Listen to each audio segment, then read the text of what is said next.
Të nderuar partner nga aeroporti ndërkombëtar i Prishtinës, Agjencia e Shërbimeve të Navigacionit Ajror, kompanitë ajrore dhe të gjithë të pranishëm.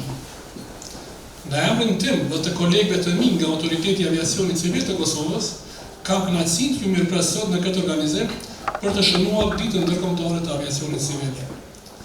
Kjo datë që në mbar botën shënohet për të kujtuar rëndësinë e aviacionit në zhvillimin ekonomik, në lidhjen e njerëzve dhe kulturave, si edhe në mbështetjen e sigurisë dhe mirëqenies globale.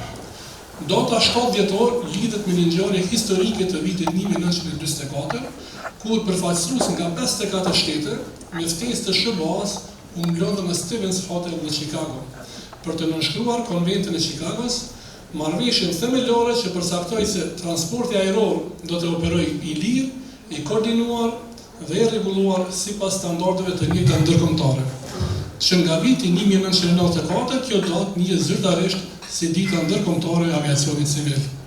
Prandaj faleminderit që sot jeni këtu me ne, që së bashku ta shënojmë këtë ditë. Sipas agjendës së përgatitur në vim, jam fjalën Ministrit të Mjedisit, Planifikimit Hapësinor dhe Infrastrukturës, zotit Hysen Dërmishi, për adresimin e tij drejtuar kësaj audiencë të respektuar. Pas fjalës së Ministrit, do të kemi kënaqësinë të dëgjojmë edhe fjalën e përfaqësuesve të industrisë, nga operatori i aeroportit ndërkombëtar të Prishtinës, Adem Jashari, zotin Gökhan Bashikë, nga Agjencia e Shërbimeve të Navigacionit Ajror, zotin Samir Bacaku. Më pastaj, do të kemi një prezantim të shkurtër mbi zhvillimet ndërvite dhe prioritetet e aviacionit civil në Republikën e Kosovës.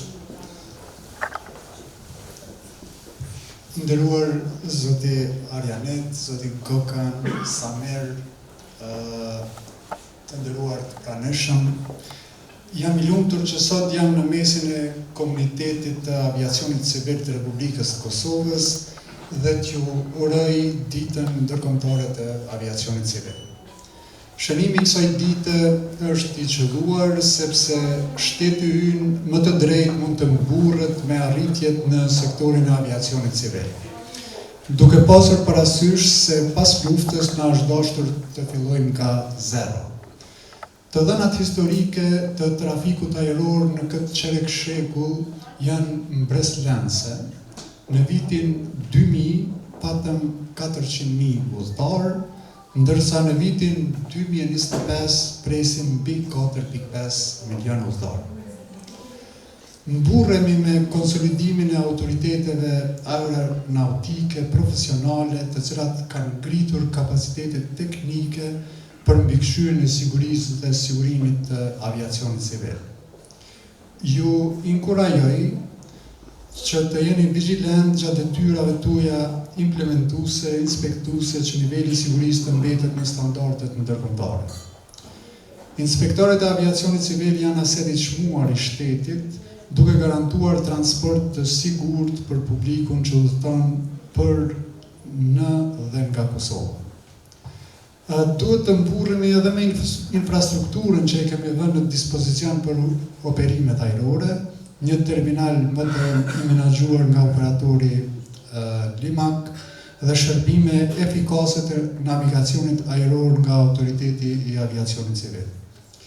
Kemi investuar në zgjatjen e pistës dhe modernizimin e shërbimeve të navigacionit, po mbështesim Autoritetin e Aviacionit Civil për investimet që duhen për të ofruar shërbim dhe për aeroplanet në hapësirën e epërme ajrore të Kosovës, na gëzon diversiteti i kompanive ajrore që operojnë në aeroportin tonë, duke siguruar qëndrueshmëri dhe kontinuitet. Aviacioni civil ka rëndësi të madhe sociale dhe ekonomike për vendin. Transporti ajror na sjell më afër e më shpejt diasporën tonë të çmuar, ndërsa ekonomikisht gjeneron ndikim të drejtë për drejtë të tërtort nga punësimi, të ardhurat nga koncesionimi deri te përfitimet për bizneset përcjellëse. Edhe pse për shkaqe politike Kosova ende nuk është anëtare e organizatës ndërkombëtare të aviacionit civil, duhet të jemi krenar që pavarësisht kësaj me politikat dhe infrastrukturën ligjore të harmonizuara me standardet e organizatës ndërkombëtare të aviacionit civil dhe me mbikëqyrje efektive. Kemi bërë aeroportin dhe hapësirën tonë ajrore të sigurta për operimin nga kompani prestigjioze evropiane e MG. Ju siguroj që qeveria së bashku me partnerët ndërkombëtar e ka prioritet antarësinë e Kosovës në këtë organizatë dhe të zhvilloj politika që e bëjnë vendin më atraktiv për kompanitë ajrore, duke e lidhur këtë me zhvillimin e turizmit. Le të angazhohemi së bashku për një transport ajror të sigurt, të qasshëm dhe të përballueshëm për të gjithë. I would also want to have this speech in Albanian, but please accept my apologies. My Albanian is not that good.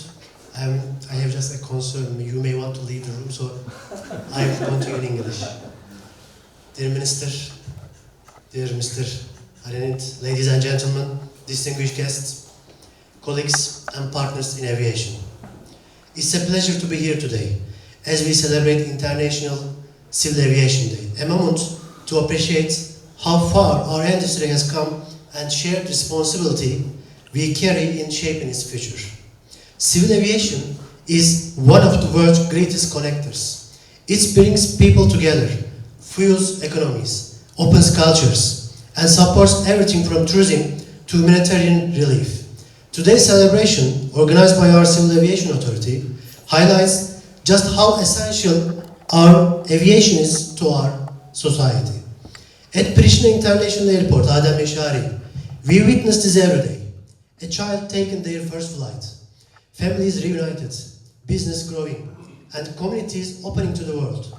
These moments remind us why we continue to innovate, invest, and collaborate. Since taking over airports operations in 2011, with 1.3 million passengers, we have carried the flag with pride. Today, our sights are set even higher, with a target of 5 million passengers by 2026. Alongside this growth, we have developed major improvements: runway extension, upgraded lighting systems, expanded terminal capacity with new gates, and the introduction of new technologies such as self-service options and e-boarding gates. And there is more to come. But none of this happens alone. Aviation is and has always been a partnership. Airlines, regulators, airports, air navigation service providers, and the many dedicated professionals behind the scenes each play a vital role. Today is a tribute to all of them. I want to extend special appreciation to our Civil Aviation Authority for its leadership and commitment to safety, excellence, and industry development. Their contribution, cooperation, and regulatory oversight have been essential in enabling these projects and in helping us manage increased traffic safely and efficiently. Your support has been invaluable throughout our journey, filled with successes. As we celebrate, let us honor the people who make aviation possible: pilots, engineers, air traffic controllers, ground teams, and everyone who keeps our skies safe and our roads connected. I wish you all an inspiring celebration.